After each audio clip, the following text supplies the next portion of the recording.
নাজায়েজ হবে। কি হবে বাপ? নাজায়েজ হবে। মুহররম পালন করতে হবে কিসের মাধ্যমে? রোজার মাধ্যমে। কিসের মাধ্যমে? রোজার মাধ্যমে। মুহররমের আশুরার দিন নবী রোজা রাখতেন, সাহাবায়ে কেরাম রোজা রাখতেন। বুখারী, মুসলিম, তিরমিজি, নাসাঈ, আবু দাউদ সমস্ত হাদিস গ্রন্থে হাদিসটি বর্ণিত আছে। ব্রাদার ইসলাম, আপনারাও রোজা রাখবেন। মুহররমের 9 তারিখ, মুহররমের 10 তারিখ এবং সেই দিনগুলোতে আপনি ফাতিহা করতে পারেন, মিলাদ করতে পারেন, জালসা করতে পারেন, রাস্তা পরিষ্কার করতে পারেন, গরিব দুঃখীদের মধ্যে বস্ত্র বিতরণ করতে পারেন, গরিব দুঃখীদের মধ্যে আহারের আপনার বস্তু বিতরণ করতে পারেন। তবে মুহররম পালন করার জন্য লাঠি খেলা চলবে না। এটা চলবে না, এটা টোটালি নিষিদ্ধ, নাজায়েজ। এই লাঠি খেলা আপনার চলবে না, ঢোল বাজানো চলবে না। মুহররমের বাজার লাগানো, ওই যে কারবালা নামে একটা করে মাঠ তৈরি করছেন না, আর কারবালার মাঠে একটা বাজার তৈরি করে বহু বেটিকেও নিয়ে যাচ্ছেন, নাতিন পুতিনকেও নিয়ে যাচ্ছেন, আপনিও যাচ্ছেন, টুপি পাঞ্জাবি পরে যাচ্ছেন, মনে করেন যে একটা ঈদের নামাজ পড়তে যাচ্ছে, এরকম মানুষ সেজে সুজে যায়, হয় কিনা বাপ? মনে হচ্ছে নেকি পাচ্ছেন, নেকি পাচ্ছেন। খবরদার, হোশিয়ার। বিশ্বের মধ্যে একটাই কারবালা, ইরাকের সরজমিনে একটি কারবালা, যেখানে হযরত হুসাইন রাদিয়াল্লাহু তাআলা আনহু শহীদ হয়েছেন। ওই কারবালা বাদ দিয়ে এই নকল কারবালা তৈরি করা, এই মাঠের নাম কারবালা রাখা পর্যন্ত জায়েজ নয়। এই মাঠে কারবালার নাম রাখা পর্যন্ত জায়েজ নয়। সুতরাং বাপ, এই কারবালা নাম বলবেন না, নাম চেঞ্জ করুন। যদি পাকা আপনি যারা হুসাইন রাদিয়াল্লাহু তাআলা আনহুর কি বলতে সাচ্চা পাকা আশি হতে চান, নামটা পর্যন্ত চেঞ্জ করে দিন। মুসলমান আপনাকে বলতে চাই, মুহররমের বাজার চলবে না। আচ্ছা বলুন তো, ইসলাম ধর্মে কোনো বাজার আছে? হ্যাঁ বলুন না। বাজার আছে? যে বাজার লাগালে নেকি পাবে, এরকম কোনো হাদিস আছে? হ্যাঁ, মসজিদে নামাজ পড়লে নেকি পাওয়া যায়, হজ করলে নেকি পাওয়া যায়, যাকাত দিলে নেকি পাওয়া যায়, গরিবের সাহায্য করলে নেকি পাওয়া যায়, রোজা রাখলে নেকি পাওয়া যায়, বাপ মায়ের খিদমত করলে নেকি পাওয়া যায়, স্বামীর খিদমত করলে নেকি পাওয়া যায়, আর স্ত্রীর খিদমত করলে নেকি আছে কিনা? নেকি আছে, কিন্তু ভোক্তারা বলে না, এটা খুব কমই ভোক্তা বলে। বক্তা চটিয়ে বলে দেয় যে স্বামীর পায়ের নিচে স্ত্রীর বেহেশত। এক হারাবো না, বলে না, স্বামীর কদমের নিচে স্ত্রীর বেহেশত। শুনুন, আমি অনেক রিসার্চ করেছি, অনেক খাটাখাটি করলাম যে এই মর্মে পুরো একটা দলিল পাওয়া যায় যে স্বামীর পায়ের নিচে স্ত্রীর বেহেশত। তো ভাই, আপনাকে বলতে চাই, আমিও তো পেলাম না। আমার যতগুলো উলামায়ে কেরাম আছে, যার কাছে আমি শুনেছি, যাকে আমি রিসার্চ করার জন্য বললাম, বলে হুজুর এই মর্মে কোনো হাদিস নাই, এই মর্মে কোরআন শরীফে কোনো আয়াত নেই। কথা বুঝতে পারছেন? তো স্বামীর পায়ের নিচে স্ত্রীর বেহেশত, এটা যদি হাদিস বলে চালিয়ে দেওয়া যায়, ভুল হবে। কথা বুঝতে পারছেন? হ্যাঁ, এটাকে যদি কোরআনের আয়াত বলে চালিয়ে দেওয়া যায়, ভুল হবে। খবরদার, হোশিয়ার। স্বামী খিদমত করবে স্ত্রীরা, তবে এমনটা নয় যে দাসীর মতো খিদমত করেই যাবে, করেই যাবে, করেই যাবে, আর মুনিবের মতো স্বামীরা খালি লাটসালার মতো বসেই থাকবে, বসেই থাকবে। হ্যাঁ, স্বামী যদি মাথা ব্যথা হয়, স্ত্রী যেন তার হেল্প করবে, আর স্ত্রীর মাথা ব্যথা হলে মন্টুর বাবাকে টেনে নিয়ে এসে বলবে যে আমার স্ত্রী যেন মাথাটা ঠিক করে দেয়। না বলুন না, না ওকে ঠিক করতে হবে। হ্যাঁ, এখন মুহররম দিয়ে আপনাকে ঠিক করতে হবে। যাই হোক, এটা বলতে বলার উদ্দেশ্য হলো এই, স্বামী স্ত্রীর খিদমত করবে, স্ত্রী স্বামীর খিদমত করবে। খিদমতের মধ্যে একটু পার্থক্য হতে পারে, কারো নিজ এটা হতে পারে। স্বামীর খিদমতটা আলাদা, স্ত্রীর খিদমতটা আলাদা হতে পারে। মুসলমান কিন্তু বইকে খিদমত করতে হবে। এগুলোতে নেকি আছে, কিন্তু বাজার লাগানে নেকি আছে কোথায় পেলেন আপনি? আছে বাবা? হ্যাঁ বলুন বাবা। মুহররম মাসে নবী পাক বাজার লাগিয়েছিলেন, সাহাবায়ে কেরাম লাগিয়েছিলেন, হযরত হুসাইন রাদিয়াল্লাহু তাআলা লাগিয়েছিলেন। আহলে সুন্নাত জামাতের কোন গ্রহণযোগ্য কিতাবের মধ্যে বলা হয়েছে বাজার লাগা। সুতরাং বাজার লাগানো চলবে না, বাজারও চলবে না। মুসলিম ব্যক্তিদের জন্মদিন পালন করা কি উচিত? A Muslim, can a Muslim celebrate his birthday or not in the light of Quran and Sunnah? কোরআন ও হাদিসের আলোকে একজন মুসলমান ব্যক্তি নিজের জন্মদিন পালন করতে পারে কি পারে না? কথা বুঝতে পারছেন? আমাদের দেশে ইদানিং অনেকগুলো মাস্টার সাহেব, অনেকগুলো শিক্ষিত মানুষ, হয়তো অনেকগুলো মৌলবি পর্যন্ত নিজের ছেলের জন্মদিন পালন করছে, নিজের মেয়ের জন্মদিন পালন করছে। যারা কলেজে পড়ে, ইউনিভার্সিটিতে পড়ে, তারা কমসে কম কারো পালন করুক বা না করুক, নিজের গার্লফ্রেন্ডের জন্মদিন অবশ্যই পালন করে। পালনটা ওই রকম না করলে কমসে কম 20টা তো জরুর করে। তো ফেসবুক যদি চ্যাটের মাধ্যমে দিতে হয় তবু ওরা বিশ করে যে happy birthday to you my dear ইত্যাদি ইত্যাদি। এবার প্রশ্ন হলো যে can we celebrate our birthday or the birthday of our children, our wife, our girlfriend, or anything else, any person in the light of Quran and Sunnah? কোরআন ও হাদিসের আলোকে নিজের জন্মদিন পালন করা, নিজের ছেলে মেয়ের জন্মদিন পালন করতে পারবো কি পারবো না? এর উত্তর হলো জন্মদিন পালন করা শরীয়তের মধ্যে জায়েজ, আবার জন্মদিন পালন করা শরীয়তের মধ্যে না জায়েজ, দুইটাই আছে। কথা বুঝতে পারছেন? জায়েজ পদ্ধতিতে আপনি যদি পালন করেন জায়েজ হবে, আর নাজায়েজ পদ্ধতিতে যদি পালন করেন নাজায়েজ হবে। কথা বুঝতে পারছেন বা?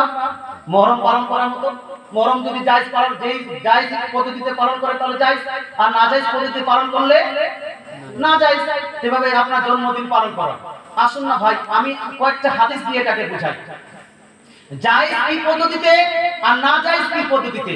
জায়েজ পদ্ধতি হলো, আসুন একটা হাদিস শুনে, হাদিস কারা মুসলিম শরীফ জিল নাম্বার 1, হাদিস নাম্বার ইন্টারন্যাশনাল রেফারেন্স অনুযায়ী সৌদি আরব থেকে যেটা মুসলিম শরীফ ছাপানো হয়েছে তার ইন্টারন্যাশনাল রেফারেন্স অনুযায়ী হাদিস নাম্বার 2806, 2807, 2805, 2804 মধ্যে রিপোর্ট আছে। চারখানা হাদিসের মধ্যে রিপোর্ট আছে। আবু কাতাদা আনসারী রাদিয়াল্লাহু তাআলা আনহু থেকে বর্ণিত হাদিস, উনি ইরশাদ করেন আন্না রাসূলুল্লাহ সাল্লাল্লাহু তাআলা আলাইহি ওয়াসাল্লাম সুইলা আন সাওমিল ইসনাইন। আবু কাতাদা আনসারী রাদিয়াল্লাহু তাআলা আনহু বলেন যে নিশ্চয়ই নবী পাক সাল্লাল্লাহু আলাইহি ওয়াসাল্লামকে জিজ্ঞেস করা হলো, ইয়া রাসূলুল্লাহ, ইয়া হাবিবাল্লাহ, আপনাকে দেখা যায় যে আপনি সোমবার দিনটাকে পালন করছেন রোজার মাধ্যমে। কিসের মাধ্যমে বা? সোমবার দিনটাকে পালন করছেন রোজার মাধ্যমে। আচ্ছা, পালন সেলিব্রেশন। আচ্ছা বলুন তো, সেলিব্রেশন করার জন্য নাজায়েজ কাজ লাগবে না জায়েজ কাজের মাধ্যমে যেন আমরা সেলিব্রেট করতে পারি, পালন করতে পারি কি পারি না? জায়েজ কাজের মাধ্যমে পালন করতে পারি কি পারি না? ঈদের দিন পালন করি কি করি না? কিসের মাধ্যমে পালন করি? নামাজের মাধ্যমে। বাকরা ঈদের দিন, কুরবানির দিনটা পালন করি কি করি না? কিসের মাধ্যমে? কুরবানি করা এবং নামাজের মাধ্যমে। রমজানকে পালন করি কি করি না? কিসের মাধ্যমে পালন করি? ধারা বলুন না। রমজান মাসটাকে পালন করছি রোজার মাধ্যমে আর তারাবির মাধ্যমে, স্পেশালি আর শবে বরাতকে পালন করি কিসের মাধ্যমে বা?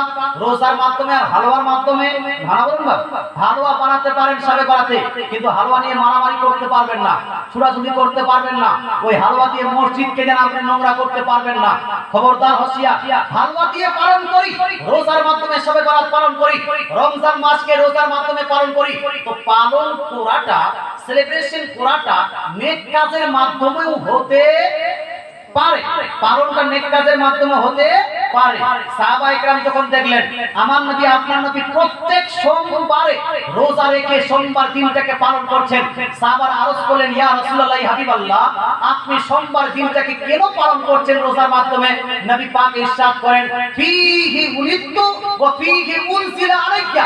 নবী করিম সাল্লাল্লাহু তাআলা আলাইহি ওয়াসাল্লাম ইরশাদ করেন, আমি সোমবার দিনটাকে এই জন্য রোজার মাধ্যমে পালন করি কারণ সোমবার দিনে আমি জন্ম লাভ করেছি, সোমবার দিন হলো আমার জন্মের দিন। বলে সুবহানাল্লাহ।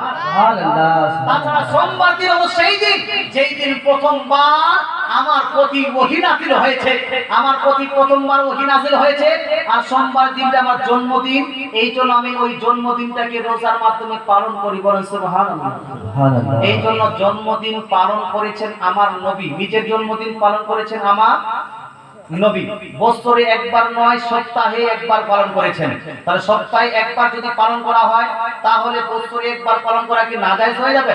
সপ্তাহে একবার যেটা পালন করা জায়েজ হবে, বছরে সেটা একবার পালন করা সেটা আরো অবশ্যই জায়েজ হবে। আপনি আপনার জন্মদিন প্রতি আপনার সপ্তাহে পালন করতে পারেন, আপনি আপনার স্ত্রীর জন্মদিন প্রতি সপ্তাহে পালন করতে পারেন, আপনি আপনার বেটা বেটির আপনার জন্মদিন প্রতি সপ্তাহে পালন করতে পারেন। তবে পালন করতে হবে নবীর পদ্ধতিতে, পালন করতে হবে আপনার নবী পাক সাল্লাল্লাহু আলাইহি ওয়াসাল্লামের সিস্টেমে, তাহলে সেই পালনটা হবে জায়েজ। নবী কিসের মাধ্যমে পালন করেছে? নেক কাজের মাধ্যমে। সুতরাং আপনি যদি নিজের জন্মদিন পালন করেন নেক কাজের মাধ্যমে, রোজা রাখার মাধ্যমে, নামাজ বেশি করার মাধ্যমে, মিলাদের মাধ্যমে, ফাতিহার মাধ্যমে, গরিবের মধ্যে খাবারের বিতরণের মাধ্যমে, আপনার ভালো কাজের মাধ্যমে যদি পালন করতে চান অবশ্যই পালন করতে পারবেন? হয় ব্রাদার ইসলাম আরেকটা হাদিস শোনাই, বুখারী শরীফের রাইটার ইমাম বুখারীর ওস্তাদের ওস্তাদ ইমাম আব্দুর রাজ্জাক মুসান্নাফ আব্দুর রাজ্জাকের মধ্যে মুসলমান একটি হাদিস বর্ণনা করেছেন। এই হাদিসটি মুসান্নাফ আব্দুর রাজ্জাক জিল নাম্বার 4 পেজ নাম্বার 229 এর মধ্যে 329 এর মধ্যে লিপিবদ্ধ আছে। মুসান্নাফ আব্দুর রাজ্জাক জিল নাম্বার 4 পেজ নাম্বার 329 এর মধ্যে লিপিবদ্ধ আছে। কি লিপিবদ্ধ আছে? লিপিবদ্ধ আছে এইভাবে, আক্কা রাসূলুল্লাহ সাল্লাল্লাহু তাআলা আলাইহি ওয়াসাল্লাম আন নাফসিহি বাদামা বুইসা বিন নবুওয়াতি, দয়ার নবী মায়ার নবী নিজে আপনার নবুয়ত প্রকাশের পরে নিজের জন্মের খুশিতে ছাগল গরু জবাই করে সাহাবায়ে কেরামকে খাওয়ালেন। বলেন সুবহানাল্লাহ। জন্মের খুশিতে, নিজের জন্মের খুশিতে আমার নবী আপনার নবী আপনার 40 বছর পর আপনার ছাগল জবাই করে সাহাবায়ে কেরামকে খাওয়িয়েছেন। ব্রাদার ইসলাম তাহলে বুঝা গেল যে আমরা যদি জন্মদিনটা এরকম পালন করি যে ছাগল জবাই করলাম, জবাই করার পরে গরিব মিসকিনদেরকে খাওয়ালাম বা মানুষদেরকে খাওয়ালাম, এতে কোনো সমস্যা নাই। আর সমস্যা কি রকম? বাজারে গেলেন আপনি, বাজারে যাওয়ার পরে একটি কেক নিলেন, কেক নেওয়ার পরে কয়েকটা মোমবাতি নিলেন, মোমবাতি নেওয়ার পরে একটা প্লাস্টিকের চাকু নিয়ে নিলেন, বাড়িতে আসলেন, বেটার জন্মদিন, জন্ম ডেট, জন্ম টাইম, যেই টাইমটা আপনার জন্ম হয়েছে জাস্ট ওই টাইমের মধ্যে বা অন্য কোনো টাইমের মধ্যে টেবিলে আপনার কেকটা রাখলেন, কেকের মধ্যে হ্যাপি বার্থডে টু ইউ লেখা আছে।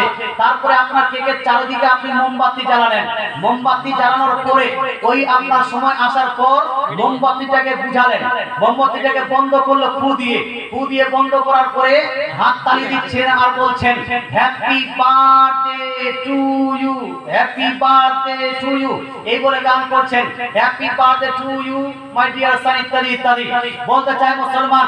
গান করার পরে আপনি চাকু দিয়ে আপনার কি বলছে কেকটা কাটলেন, কেকটা কাটার পরে মানুষ কেক খায় মুখ দিয়ে, কিন্তু বার্থডে সেলিব্রেট করার সময় অনেকগুলো মানুষকে দেখা যায় কেক খায় নাক দিয়ে, কেক খাচ্ছে সে চোখ দিয়ে, গোটা মুখটাকে কেক দিয়ে ভরিয়ে দিয়েছে। এরকম হয়তো হয় না বাবা? অনেকগুলো মানুষ হয়তো জানেন না, অনেকগুলো মানুষ হয়তো জানে। মুসলমান আপনাকে বলতে চাই this system is not Islamic system, এই কালচারটা, এই সিস্টেমটা ইসলামিক সিস্টেম নয়। This is system of Christian, এটা হলো খ্রিস্টানদের system, and we cannot follow as a Muslim the system of a Christian। আপনার খ্রিস্টানদের সিস্টেমকে একজন মুসলমান হওয়া অনুযায়ী আমরা গ্রহণ করতে পারি না, গ্রহণ করতে পারি না। এই জন্য একজন মুসলমান হওয়া অনুযায়ী as a Muslim you cannot celebrate the Christmas day, you cannot celebrate the Valentine's day।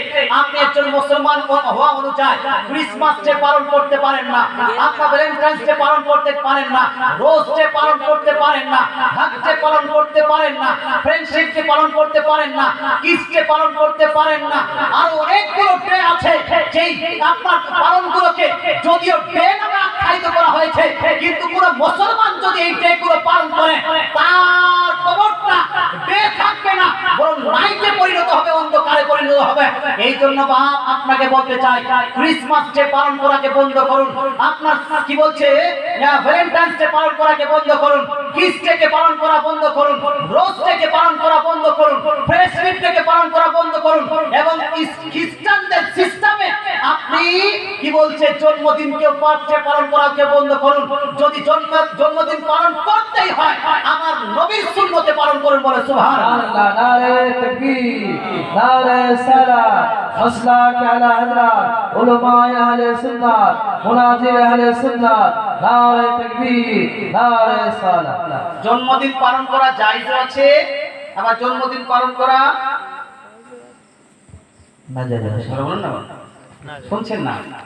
আর শুনছেন না, ওদের বেশি অনেক গাঁট হয়ে গেছে। শর্টকাট করে উত্তরটা দিয়ে দেবো। বিয়েতে কি বাজনা বাজানো যাবে? এই প্রশ্নটা এইরকম না করে যদি এইরকম প্রশ্ন করতেন যে বিয়ে বাড়িতে যদি বাজনা হয় সেই বিয়ে বাড়িতে ভাত খাওয়া যাবে কি যাবে না, তাহলে প্রশ্নটা একটু মানান খেত। এই প্রশ্ন তো সবাই জানে, হ্যাঁ, মাস্টার সাহেব, আপনার স্টুডেন্ট সাহেব সবাই জানে বিয়েতে বাজনা বাজানো যাবে কি যাবে। বিয়ে বাড়িতে যদি বাজনা করা হয়, গান বাজনা করা হয়, ডান্সিং হচ্ছে যে আপনার বাড়িতে কোনোদিন মানুষ ডান্সই করেনি, ডান্স করতে জানে না, কিন্তু ওই বাড়ির আপনার দেখবেন বিয়ে লেগেছে 3 দিন ধরে কন্টিনিউ ডিজে চলে। যেই বুড়ি জীবনও কোমরে ঠুনকা লাগায়নি, ওই বুড়ি নিজের দাদি নিজের নাতির আপনার বিয়েতে ঠুনকা লাগানো শুরু করে দিয়েছে। হয়তো হয় না আপনাদের দেশে, হয় না, কারণ চৌদ্দুয়ারের মানুষ খুব জ্ঞানী গুণী মানুষ। আমাদের এলাকাতে খুব হচ্ছে রে ভাই, বলতে এটা চাই, যদি আমাদের গ্রামে এখন বন্ধ হয়ে গেছে আলহামদুলিল্লাহ। ব্রাদার ইসলাম, যদি কোনো বিয়ে বাড়িতে ডিজে বাজে গান বাজনা হয়, শরীয়তের আলোকে সেই বিয়ে বাড়িতে অংশগ্রহণ করা যায় নয়, সেই বিয়ে বাড়িতে ভোজ খাওয়াও যায় নয়, আপনি সেই বিয়ে বাড়িতে যাবেন না। বাহারি শরীফ ইত্যাদি গ্রন্থের মধ্যে এটাই লিপিবদ্ধ আছে। সুতরাং ভাই আপনাদের বলতে চাই, প্রশ্নটা একটু আলাদা ভাবে করেন। এই প্রশ্ন উত্তর আপনারা জানেন, যেই প্রশ্নটা জানেন না সেটা হলো এই যে আপনি সেই বিয়ে বাড়িতে ভাত খেতে যেতে পারবেন না, ভোজ খেতে যেতে পারবেন না। ওলিমা করাও সুন্নাত, নবীর সুন্নাত, এবং ওলিমাতে দাওয়াত করাও সুন্নাত। ওলিমাতে দাওয়াত করা সুন্নাত এবং ওলিমার দাওয়াতে অংশগ্রহণ করা এটা হলো সুন্নাতের মুআক্কাদা, এটা জরুরি সুন্নাত। আপনাকে দাওয়াতকে ওলিমা যদি করে আপনাকে অংশগ্রহণ করতেই হবে, কিন্তু সেই ওলিমাতে যদি গান বাজনা হয় তাহলে সেই আপনার ওলিমাকে পরিত্যাগ করতেই হবে, সেখানে আপনি অংশগ্রহণ করতে পারবেন না। সুতরাং চলবে কি চলবে না? ডিজে চলবে না, চলবে কি চলবে না? গতকাল না পরশু, সম্ভবত পরশু যেই গ্রামে ছিলাম আলহামদুলিল্লাহ, ওই গ্রামের মানুষ জালসা করেছে ইসলামিক শিক্ষা অর্জন করার জন্য। এই জন্য আলহামদুলিল্লাহ ওই গ্রামের প্রতিটা মানুষ যারা এতটুকু না, অনেক বিশাল বড় বিশাল আপনার সমাবেশ, এই বিশাল সমাবেশে আলহামদুলিল্লাহ বুঝতে পেরেছে মানুষ যে ডিজেটা চলবে না, গান বাজনা চলবে না। সবাই হাত তুলে এটা প্রতিজ্ঞা করলো, হুজুর কমসে কম যে ডিজে বাজাচ্ছে গান বাজনা করছে তাকে হয়তো আপনার বন্ধ করতে বললে হয়তো সে রাগ করে আমার সঙ্গে মারামারি করতে পারে, গন্ডগোল করতে পারে, আমার মান সম্মান নিয়ে ছিনিমিনি করতে পারে, বলতে পারে যে আমার বাপের আমি বাজাচ্ছি, তোর বাপের কি, এইরকম বলতে পারে। মুসলমান আপনাকে বলতে চাই, কাউকে নিষেধ করতে যেতে হবে না, বরং সমাজ থেকে এই আপনার সমাজকে এই ডিজে মুক্ত করার জন্য, গান বাজনা মুক্ত করার জন্য তাকে বলার দরকার নাই। আপনি খালি এতটুকু করবেন যে সে যখন দাওয়াত দিতে আসবে, সেই দাওয়াত দিতে আসবে তখন আপনি জিজ্ঞেস করবেন আপনার বিয়ে বাড়িতে কি ডিজে হবে, গান বাজনা হবে? যদি বলে হ্যাঁ হবে, বলবেন ভাই আপনার চিঠিটা যদি দিতে পারি, কিন্তু আপনার দাওয়াতে আমি অংশগ্রহণ করতে পারবো না। কারণ মুফতি সাহেব ফতোয়া দিয়ে গেছেন, ইসলামের ফতোয়া হলো যদি কোনো বিয়ে বাড়িতে গান বাজনা হয় সেই বিয়ে বাড়িতে অংশগ্রহণ করা জায়েজ নয়। এই জন্য আমি যেতে পারছি না, দুঃখিত। এই জন্য আপনি দুঃখ করবেন না। এইরকম করে যদি একটা দুইটা 5টা 50টা ব্যক্তি যদি ওই ব্যক্তিকে বলে আপনার বিয়ে বাড়িতে আমি অংশগ্রহণ করতে পারবো না, ও আপনি ডিজে এবং গান বাজনা বন্ধ করতে বাধ্য হবে না বাপ। তার সঙ্গে আপনার গন্ডগোল করার দরকার পড়বে না, তার সঙ্গে ঝগড়া করার দরকার পড়বে না। তাছাড়া ইউটিউবে আমার একটা বক্তৃতা আছে, বলতে চাই মুসলমান ওখানে করে দিয়েছি যে ডিজে বাজিয়ে কেউ যদি আপনার গান বাজনা করে আপনার বিবাহ করে, ওই বিয়েটা হবে কি হবে না, বিয়েটা হবে কি না, এই পর্যন্ত প্রশ্ন আসতে পারে। মুসলমান আপনাকে বলতে চাই, তাই ভাই আপনাকে বলতে চাই, আপনারা বিয়ে বাড়িতে যদি ডিজে গান বাজনা হয়, বিয়ে বাড়িতে ওই বিয়ে বাড়িতে যাবেন না? যারা যাবেন না একটু হাত তুলে বলুন তো ইয়া রাসূলুল্লাহ। যাবেন না ইনশাআল্লাহ। যারা হাত তুলেছে ওয়াদা করেছে, ওয়াদা মুখালিফ করবেন না। সাইফিদের হাতের গরু হালাল করা মাংস কি খাওয়া যাবে কি যাবে না? এটা একটু বিস্তারিত না বললে বুঝে যাবে। আমি সাইফি বলে উল্লেখ করছি। সাইফি সাধারণত এটা শিক্ষিত মানুষের জন্য আমি বলছি। আপনার এলাকায় হানাফি সাইফি এটা খুব প্রচলিত আছে না? আছে না? 50 বছর 60 বছরের অনেকগুলো লোক আছে বলবেন। আমাদের আহলে সুন্নাত ওয়াল জামাতের সঠিক আপনার মত অনুযায়ী সঠিক মাযহাব হলো কয়টা মাযহাব? চারটা মাযহাব, হানাফি, শাফি, মালিকি, হাম্বলি। এই চারটা মাযহাবই সঠিক। চারটা মাযহাবই সঠিক। আমরা চারটাকে সঠিক মনে করি, চারটাকে শ্রদ্ধা করি, একটাকে আপনি অনুসরণ করবেন, বাকিটাকে শ্রদ্ধা করবেন। কথা বুঝতে পারলেন? এটা হলো আহলে সুন্নাত ওয়াল জামাতের মত। এই চারটা আলাদা আলাদা ভিন্ন ভিন্ন নয়, এই চারটা মিলে যৌথভাবে হলো সুন্নি। যৌথভাবে কি? সুন্নি। এই চারটা মিলে সুন্নি, একলা একটু না। হানাফি শুধু সুন্নি নয়, হানাফি, শাফি, মালিকি, হাম্বলি, এটা চারটা সুন্নি। আচ্ছা, আমাদের দেশে হানাফি, শাফি, মালিকি, হাম্বলি কতগুলোতে দেখা যায় না? হানাফি সাইফিতে দেখা যায়। এটা কেন দেখা যায় জানেন? কারণটা হলো এই যে ভারতের বুকে ইসলাম প্রচার হয়েছে কাদের মাধ্যমে? নবী পাক সাল্লাল্লাহু ডাইরেক্ট এসে ইসলাম প্রচার করেছেন? হ্যাঁ বলুন না। হ্যাঁ, আউলিয়া কেরামের মাধ্যমে, পীরানে ইসলামের মাধ্যমে। অন্য দেশ থেকে পীরানে ইসলাম এসে ইসলামকে এখানে প্রচার করেছে। যেই এলাকায় হানাফি পীর, হানাফি বলি ইসলাম প্রচার করেছেন, সেখানকার লোক হানাফি অনুযায়ী নামাজ পড়তেন।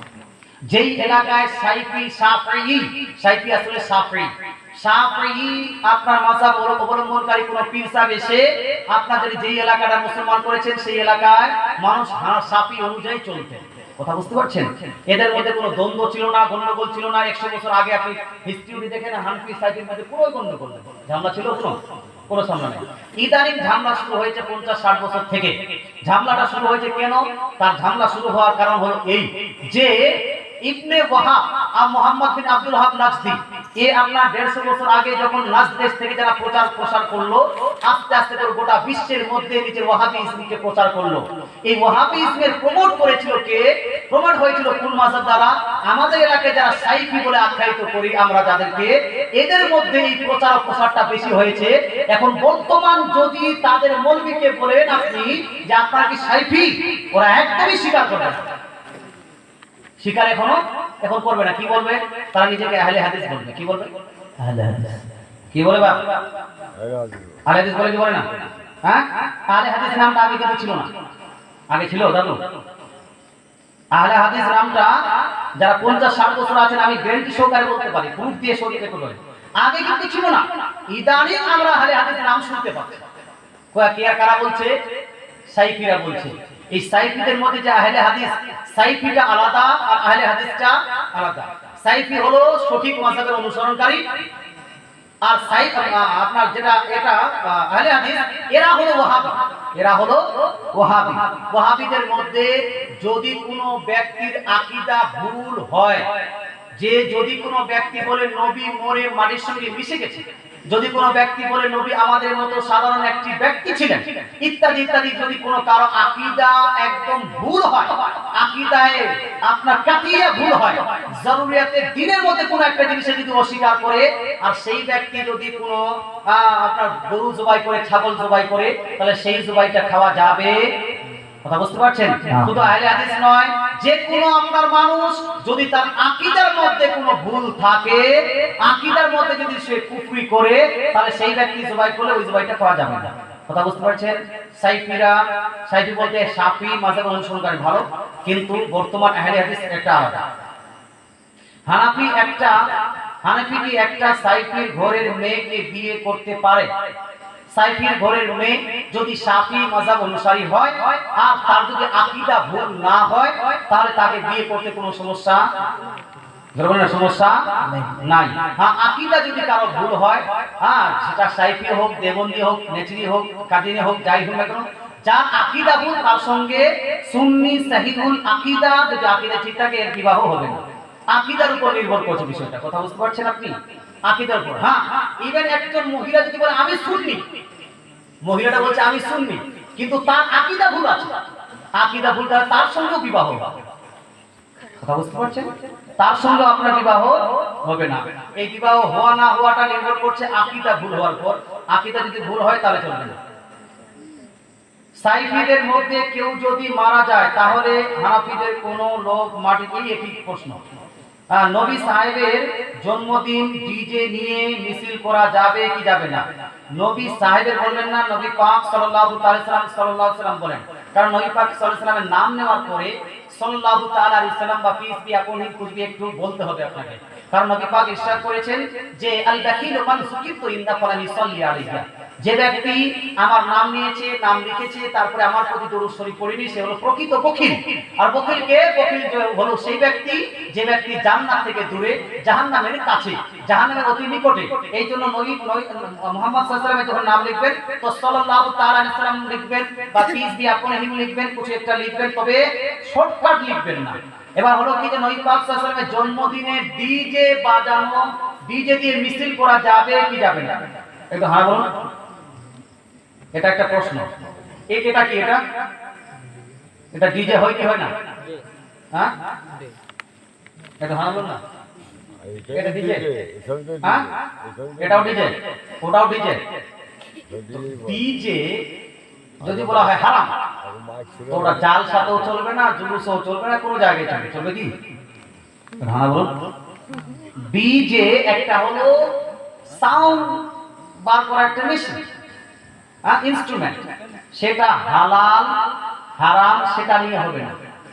এই ডিজেটা হারাম না, তবে ডিজেকে যদি আপনি এমন ভাবে ব্যবহার করেন, এমন ভাবে ব্যবহার করেন যে মানুষের ক্ষতি হয়ে যাচ্ছে, মানুষের ক্ষতি হয়ে যাচ্ছে, হার্ট কমজোর, ওই ডিক ডিক হয় না কোনো সময় দিল হিলে গেল, খুব জোরে জোরে একটা হয়ে যাচ্ছে, ক্ষতি হয়ে যাচ্ছে, এই পর্যায়ে যাওয়া মানুষের ক্ষতি করাটা এটা হলো নিষিদ্ধ না। কথা বুঝতে পারছেন? তাহলে জুলুসে ডিজে ব্যবহার করাটা এটা হলো জায়েজ, তবে আপনাকে সাউন্ড একটা লিমিটে রাখতে হবে যেন শুনতেও ভালো লাগে, কারো ক্ষতিও না হয়, কাউকে শুনতে খারাপ না লাগে। কিন্তু অনেকগুলো জায়গাতে দেখা যায় জুলুস করতে গিয়ে এমন কুদা ঝাপা করে শুরু করে দেয়, লাফালাফি শুরু করে, দেখেন জুলুস মিছিল করছেন নবী পাকের, নবী পাকের আদর্শ অনুযায়ী। নবী পাকের মিছিল করেছিলেন কে সর্বপ্রথম জানা আছে? জানা নাই? জানা আছে? এই জন্য অনেকগুলো মানুষ কিন্তু বিদাতের ফতোয়া লাগায়। হিন্দুদের মধ্যে কেউ যদি মারা যায় তাহলে হানাফি মুসলিম কি ওদের বাড়ি শ্রাদ্ধ খেতে যেতে পারে? শ্রাদ্ধ চলবে না, শ্রাদ্ধ চলবে না। তবে হ্যাঁ, হিন্দু কোনো ভাই যদি বাবা মা ইন্তেকাল করে যায়, সেই ভাইকে আপনি দুঃখ প্রকাশ করতে পারবেন, সান্ত্বনা দিতে পারবেন, এটা করতে পারবেন, এটা হলো ভ্রাতৃত্ব। কথা বুঝতে পারছেন? কিন্তু যেটা ধর্মীয় সঙ্গে যেটা ধর্মীয় যেটা তাদের কালচার, সেই ধর্মীয় কালচারে আপনি অংশগ্রহণ করতে পারবেন না। যেমন দুর্গা পূজা, কালী পূজা ইত্যাদি ইত্যাদি, আপনাকে দুর্গাকে গালি দেওয়ার কোনোই প্রয়োজন নাই। দুর্গাকে আপনি গালি দিতে পারবেন না, তার অসম্মান করতে পারবেন না, কথা বুঝতে পারছেন? কিন্তু আপনি দুর্গা পূজায় অংশগ্রহণ করতে পারবেন না, হোলিতে অংশগ্রহণ করতে পারবেন না, কারণ এই সমস্ত জিনিস তাদের ধর্মীয়, তাদের রিলিজিয়াস, এটা হলো বিষয়। রিলিজিয়াস বিষয়ে, নন মুসলিমের কোনো রিলিজিয়াস বিষয়ে আপনি পার্টিসিপেট করতে পারবেন না। তবে আপনার বাবা, আপনার বন্ধুর কোনো নন মুসলিম ভাইয়ের বন্ধু, হিন্দু বন্ধুর বাবা ইন্তেকাল করেছে, স্ত্রী ইন্তেকাল করেছে, তাকে আপনারা দুঃখ প্রকাশ করতে পারেন, আমি খুব দুঃখিত আপনার বাবা ইন্তেকাল করেছেন, আপনি যারা সান্ত্বনা রাখুন, সবাই ইন্তেকাল, এই যেভাবে বুঝায় মানুষকে বলতে দেন, এটা করতে হবে, কোনো সমস্যা নেই। আমি যেটা বলছিলাম লাস্ট, এটা হলো যে জুলুস বা মিছিল করা, সর্বপ্রথম মিছিলটা কে করেছেন? বর্তমান আমাদের এখানে এই মিছিলটা নিয়ে অনেকগুলো প্রশ্ন হয়। মিছিল নবী পাকের জন্মদিনে নবী পাকের মিছিল আপনার কে মিছিল করেছিলেন? এই প্রসঙ্গে একটা হাদিস দিয়ে আমার বক্তৃতা সমাপ্ত করব। আর যদি কারো প্রশ্ন থাকে ঝটাঝট ফটাফট করতে পারবেন। দরুদ শরীফ পড়ুন। আল্লাহুম্মা সাল্লি আলা সাইয়্যিদিনা মাওলানা মুহাম্মদ ওয়া আলা আলি সাইয়্যিদিনা ওয়া আলা আলি সাইয়্যিদিনা মাওলানা মুহাম্মদ। আমরা যখন নবী পাক সাল্লাল্লাহু তাআলা আলাইহি ওয়াসাল্লামের জন্মদিনে, আগমন দিবসে, মিলাদুন নবীর সময় জুলুস বার করি, মিছিল বার করি, সেই মিছিলে নারা লাগাই ইয়া রাসূলুল্লাহ। নারা লাগাই ইয়া রাসূলুল্লাহ। এই ইয়া রাসূলুল্লাহ নারাটা আমাদের সুন্নিদের মধ্যে পাবেন, অন্যদের মধ্যে পাওয়া যাবে? যায় নারায়ে তাকবীর চলে, কিন্তু নারায়ে রিসালাত ইয়া রাসূলুল্লাহ চলে না। একটা মিছিল দেখেন আপনি, নবী পাক সাল্লাল্লাহু আলাইহি ওয়াসাল্লাম জন্মগ্রহণ করেছেন কখন? 12ই রাবিউল আউয়াল, রাবিউল আউয়াল মাসের 12 তারিখে। নবী পাক সাল্লাল্লাহু আলাইহি ওয়াসাল্লাম ইন্তেকাল করেছেন কখন?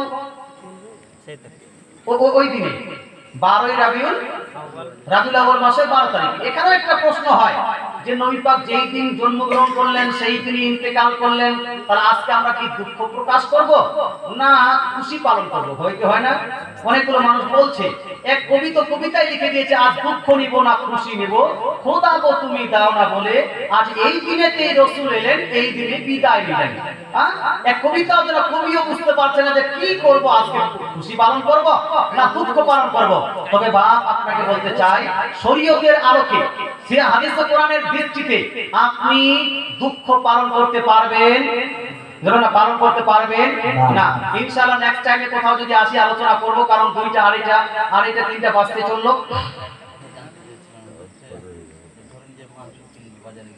তো বেছে নিচ্ছে সেটা কিনা জায়েজ হবে কি হবে। বেছে নিচ্ছে বলতে যেটা ভালো জিনিস আছে সেটা নিচ্ছে। আচ্ছা আচ্ছা, যদি এটা দোকানদারের তরফ থেকে ফ্যাসিলিটি থাকে যে আপনি ইচ্ছা মতো নিতে পারবেন, যেমন আমি মুরাদাবাদে পড়তাম, তো ওখানেও যারা দেখতাম যে মাংস রাখা আছে, আপনি কলিজা নেবেন, এই নেবেন, সেই নেবেন, কি নেবেন আপনার ইচ্ছা। এরকম যদি ফ্যাসিলিটি থাকে তাহলে আপনার ইচ্ছা মতো আপনি নিতে পারবেন। আর যদি এই ফ্যাসিলিটি না থাকে, ভাগ করা আছে ভাই আপনাকে এই ভাগ নিতে হবে, ওই ভাগ নিতে হবে, এই ভাগ নিতে হবে, আর আপনি ওখান থেকে 2টা, ওখান থেকে 4টা, ওখান থেকে নেবেন, এটা যায় না। কথা বুঝতে পারছেন? যদি ফ্যাসিলিটি থাকে যে ইচ্ছা মতো আপনি নিতে পারবেন, যেমন অন্য জায়গাতে দিল্লি বোম্বাইতে যাবেন তো আপনি কলিজা নিতে চাইলে কলিজা নিতে পারেন, শুধু কলিজা। আপনি যদি পাইয়া নিতে চান তো পাইয়া শুধু নিতে পারবেন। আপনি যদি গোশত নিতে চান শুধু গোশত নিতে পারবেন, শুধু হাড় নিতে চান হাড় নিতে পারবেন। হ্যাঁ, ওইভাবে ওই দাম রেখেছে। কিন্তু আমাদের দেশে আমি যেটুকু জানি, আমাদের দেশে ওই রকম করা হয় না। সবাইকে লেভেল ভাবে যারা একটা ভাগ করে দেওয়া হয়, ওখান থেকে বিক্রি করা হয় নাকি। তো এইরকম করা যদি থাকে তাহলে আপনি কিন্তু নিতে পারবেন না। ব্রাদার ইসলাম, যাই হোক, আমি যে আলোচনাটা করছিলাম সেই আলোচনাটার প্রসঙ্গে একটা হাদিস দিয়ে আমি আমার বক্তৃতা সমাপ্ত করছি। আলোচনাটা হলো এই যে মিছিল করা যাবে কি যাবে না। বলছিলাম নবী যেই দিন জন্মগ্রহণ করলেন, فاستعيد الرجال والنساء فوق البيوت وتفرق الغلمان والخدم في الطرق ينادون يا محمد يا رسول الله يا محمد يا رسول الله। নবী পাকের আগমন দিবসে মদিনাবাসী সাহাবায়ে কেরামদের মধ্যে যারা আপনার বৃদ্ধ ছিল, যারা বয়স্ক ছিল, যারা মহিলা ছিল, মহিলারা এবং বয়স্ক ব্যক্তিরা বাড়ির ছাদে চেপে গেলেন নবী পাকের দর্শন পাওয়ার জন্য। আর যতগুলো যুবক ছেলে ছিল, যতগুলো গোলাম ছিল, যুবক এবং গোলামেরা মদিনার অলিতে গলিতে, পাহাড় পর্বতে, মদিনার রাস্তা ঘাটে আপনার জুলুস বার করে, মিছিল বার করে, ইউনাতুনা সবাই আপনার নারা লাগাচ্ছেন, ইয়া মুহাম্মাদু ইয়া রাসূলুল্লাহ, বলে সুবহানাল্লাহ। ইয়া মুহাম্মাদু ইয়া রাসূলুল্লাহ, ইয়া রাসূলুল্লাহ, ইয়া রাসূলুল্লাহ, এই স্লোগান দিয়ে মদিনাবাসী সাহাবায়ে কেরাম মিছিল বার করছেন আর নবী পাক সাল্লাল্লাহু আলাইহি ওয়াসাল্লামের মিছিল করছেন। এটা হলো ফার্স্ট মিছিল নবী পাকের জন্মদিনে। কে করেছেন বাপ? সাহাবায়ে কেরাম করেছেন। সেটা কি নাজায়েজ হবে? না, নাজায়েজ না। তবে আপনাকে বলতে চাই, এই মিছিলে যাওয়া জরুরি নয়, ওয়াজিব ও ফরজ নয়। কিন্তু এই মিছিলকে বিদআত বলা এটা হলো মূর্খামি, এটাকে নাজায়েজ বলা এটা হলো মূর্খামি। আপনি যদি এই মিছিলে যান, যেহেতু এটা নবী পাকের মহব্বতে করছেন, নবী পাকের প্রেমে করছেন, সাহাবায়ে কেরামের সুন্নতের উপর আমল করার জন্য করছেন, সেহেতু আপনি অবশ্যই নেকি পাবেন। তবে ডিসিপ্লিন মেইনটেইন করে করতে হবে। আপনি যদি এমন করে জুলুস করেন যে আপনি রাস্তায় জন্য জুলুস করছেন, রাস্তা টোটাল ব্লক করে দিয়ে 2-3 ঘন্টা জুলুস করে আপনি রাস্তায় চলাফেরা ব্যক্তিদের এমন অসুবিধা করে দিয়েছেন যে আপনার রাস্তায় কেউ চলতে পারছে না। আপনি যদি এমন জুলুস করেন যে রাস্তায় একটা অ্যাম্বুলেন্স পর্যন্ত ফাঁসতে পারছে না, রাস্তার পথিকরা আপনার যেতে পারছে না, তাহলে এই জুলুস করা জায়েজ হবে না। ইসলাম শরীয়তে সব থেকে নিম্ন পর্যায়ে যে নেকিটা আছে, সেই নেকিটা হলো ওয়া'আদনা ইমাতাতুল আযা আনিত তারিক। ইসলামের মধ্যে সবথেকে নিম্ন পর্যায়ের নেকি হলো রাস্তায় পড়ে থাকা কষ্টদায়ক বস্তুকে হটিয়ে দেওয়া। সুতরাং বাপ, রাস্তার মধ্যে পথিকদের কষ্ট দেওয়া যাবে না। ডিসিপ্লিন মেইনটেইন করে যদি আপনি মেইন রোডে জালসা আপনারা জুলুস করেন, এইসব রোডে তো কোনো সমস্যা নাই। এসব কোনো সমস্যা আছে? এসব সমস্যা নাই। মেইন রোডে যখন আপনি জুলুস করবেন, আপনি একটা লাইন দিয়ে, একটা রাস্তা একদিকে দিয়ে আপনি লাইন করে জুলুস করছেন, গাড়ি যাচ্ছে আসছে, কোনো সমস্যা হচ্ছে না, কোনো সমস্যা নেই। এইরকম জুলুস করবেন, নেকি পাবেন, নেকি পাবেন, নেকি পাবেন। জুলুসে গিয়ে ডিজে বাজিয়ে আর মিউজিক লাগিয়ে যদি আপনি পূজা ঝাপা করেন, এতে আপনার নেকি হবে না। কারণ এই মিছিলে আপনার ইসলামের আদর্শ ফুটে ওঠে না, এই মিছিলে আপনার ইসলামের আপনার নিয়ম নীতি আপনার ফুটে ওঠে না। যেই মিছিলে ইসলামের আদর্শ নীতি, যেই মিছিল দ্বারা নবী পাকের আদর্শ প্রমাণিত হয়, যেই মিছিল দ্বারা নবী পাকের নাম প্রচার সঠিকভাবে হচ্ছে, যেই মিছিলে আপনার কি হচ্ছে ডিসিপ্লিনকে মেইনটেইন করা হয়েছে, সেই মিছিলকে আমরা সমর্থন করি। কথা বুঝতে পারছেন? আল্লাহ তাআলা আপনাদের বুঝার তৌফিক দান করুন। মিছিল অবশ্যই করার চেষ্টা করবেন। ব্রাদার ইসলাম, আরেকজন ব্যক্তি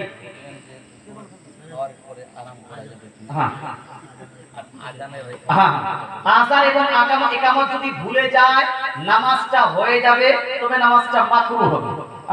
ভুলে যদি যায়, ভুল যদি হয়, ভুলটা যদি এমনটা হয় যে আযান হচ্ছে না, তো দ্বিতীয়বার আযান হবে। কথা বুঝা গেল? এইরকম করে আযান দিবে আর খুব ছোট বাচ্চাকে আজান দিতে নিষেধ করবেন, খুব ছোট বাচ্চাকে নিষেধ করবেন যে আজানের গুরুত্বটা বুঝতে পারছে না, আজানের যে গুরুত্ব জানে, যে আজানের তারা মাহাত্ম্যটা জানে, আজানের আপনার সম্মানটা জানে এবং আজান সঠিকভাবে দিতে পারে তাকে আজান দিতে দিবেন, শুদ্ধভাবে আজান দিবেন। অনেকগুলো বুড়া মানুষ বলতে পারে না, চলতে পারে না, আজান দিচ্ছে কি বুঝে যাচ্ছে না, এইরকম বুড়া মানুষ তো আজান দেওয়া উচিত নয়। আজান দিতে হবে শিক্ষাটা অর্জন করে। বুড়া ভাই আপনাকে বলতে চাই, ও কাকু ও দাদু আপনাকে বলতে চাই, আজানের এত বেশি নেকি আল্লাহ তাআলা রাসূল বুখারী শরীফের মধ্যে ইরশাদ করেন, আজানের নেকি যদি প্রকাশ করে দেওয়া হয় তাহলে আজান দেওয়ার জন্য মানুষ লড়াই করবে। মুসলিম শরীফে আপনার কি বলছে, আবু দাউদ শরীফের মধ্যে লিপিবদ্ধ আছে, আজান দেওয়ার জন্য আজান দিলে এতটা নেকি হয় যে ওই আজান শ্রবণ করে যতগুলো ব্যক্তি নামাজ পড়বে সমস্ত নামাজ পড়া ব্যক্তিদের সমতুল্য তাকে নাম নেকি দেওয়া হবে, বলেন সুবহানাল্লাহ। ইবনে মাজাহ শরীফের মধ্যে আরো লিপিবদ্ধ আছে, যেই ব্যক্তি আজান দিবে আজানের আওয়াজ যত দূর পর্যন্ত যাবে গাছপালা ইট পতঙ্গ সমস্ত জীবজন্তুরা তার জন্য দোয়ায় মাগফিরাত করবে, বলেন সুবহানাল্লাহ। এই জন্য আজান তো দিবেন নো প্রবলেম, বাট আজান দেওয়ার আগে আজানটা একটু সুন্দরভাবে শিখে নেওয়ার চেষ্টা করবেন। ব্রাদার ইসলাম আরেকজন ভাই প্রশ্ন করেছিলেন দুপুরের খাবার পরে আরাম করা, দুপুরের খাবার পরে আরাম করা এটাকে কাইলুলা বলা হয়। কাইলুলা করা নবী পাকের সুন্নাত, বলেন সুবহানাল্লাহ।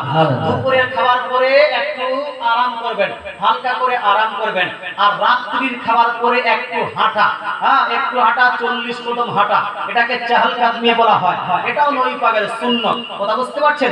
রাত্রির খাবারের পরে একটু হাঁটাহাঁটি করবেন, এটা নবীর সুন্নাত, সুন্নাত মোতাবেক করলে নেকি পাবেন। আর দুপুরের খাবার পরে একটু আপনার আরাম করবেন, আরাম করাটাও সুন্নাত। কিন্তু এমনটা ঘুমিয়ে যাবেন না যে বাড়ির সব কাজকর্ম বাদ চলে গেল, আপনাকে যদি বলা হয় যে এত ঘুমাচ্ছেন কেন, হুজুর নবী পাকের সুন্নতের উপর আমল করলাম, হ্যাঁ এইরকম চলবে? বাড়ির সব কাজ কাম বন্ধ করে ঘুমিয়ে থাকবেন দুপুরে খাওয়ার পরে আর বলবেন সুন্নত না, এটা সুন্নত না। সুন্নত হালকা করে আরাম করা, এটা হলো সুন্নত। খেয়ে সঙ্গে সঙ্গে কাজে লেগে যাবেন না। আল্লাহ তাআলা আমাদেরকে বুঝার তৌফিক দান করুক, আমল করার তৌফিক দান করুক। তৎসঙ্গে আমি আপনাদেরকে বলবো, আর কিছু বলার আছে ভাই? আরেকটা কথা বলি, আমাদের অনেকগুলো জায়গাতে আযানের পরে আসসালাতু ওয়াসসালামু আলাইকা ইয়া রাসূলুল্লাহ, আসসালাতু ওয়াসসালামু আলাইকা ইয়া হাবিবাল্লাহ, আসসালাতু ওয়াসসালামু আলাইকা ইয়া নবী আল্লাহ, সালাওয়াতুল্লাহ আলাইকা ইত্যাদি ইত্যাদি আমরা বলি। হ্যাঁ, তো এই যে এটাকে বলা হয় আরবিতে আমাদের তাসবিহ, আমাদের এলাকায় এটাকে বলা হয় সালাত। কি বলা হয়? সালাত। নামাজের পরে জামাতের পূর্বে তাসবিহ দেওয়া এবং সালাত দেওয়া, এটা জায়েজ না না জায়েজ? এটা হলো জায়েজ এবং মুস্তাহাব কর্ম। ব্রাদার ইসলাম, মুস্তাহাব কর্ম। কেন? মানুষ এতটা সুস্থ, মানুষ এতটা কাহিল, মানুষ এতটা যেন আপনার যেন অলস হয়ে গেছে নামাজ রোজা হজ যাকাতের দিকে, অন্যদিকে নয়। যদি 1000 টাকা ইনকাম হয় তাহলে দৌড়াদৌড়ি করতে শুরু করে দিবে। 500 টাকা ইনকাম করার জন্য রাজাপুরের মানুষ আপনার মালদায় গিয়ে গোটা রাত আপনার রিকশা চালায়। আমরা জালসা থেকে এসে আমরা যখন বহরমপুর ইত্যাদি জায়গা থেকে আপনার বাঁকুড়া টাকুড়া থেকে জালসায় গাড়ি আপনার ট্রেনে আসি, ট্রেনে যা আপনার গাড়ি থেকে নামলাম, রিকশা চালাচ্ছে, ভাই আপনার বাড়ি কোথায়? তো কেউ বলে আড়াইডাঙ্গা, কেউ বলে আপনার রাজাপুর, কেউ বলে যেন আপনার কি বলে চৌদুয়ার। আপনি উদাহরণস্বরূপ বলছি, তবে আড়াইডাঙ্গার দিকের কথাটা বেশি একটু বলা হয়। বলতে চাই মুসলমান, 500 টাকার জন্য আপনি এখান থেকে মালদায় গিয়ে গোটা রাত রিকশা যদি চালাতে পারেন, বাপ আপনাকে বলতে চাই 5000 বছর আপনার ওই আযাবকে মুক্ত করার জন্য 5 ওয়াক্তের নামাজ অবশ্যই পড়ুন, বলে সুবহানাল্লাহ। 5 ওয়াক্তের নামাজ পড়লে 500 টাকাটা আপনার ছুটে যাবে না। 5 ওয়াক্তের নামাজ পড়লে আপনার 10000 টাকা ছুটে যাবে না। আপনার ইনকামটাও হবে প্রথমে, বরং আপনার ওই নামাজটা পড়লে অনেকটা আপনার রিলিফ হবে, রেস্টও হয়ে যাবে, রেস্ট বলতে চাই মুসলমান। এই জন্য 5 ওয়াক্তের নামাজটাও অবশ্যই পড়ার চেষ্টা অবশ্যই করবেন।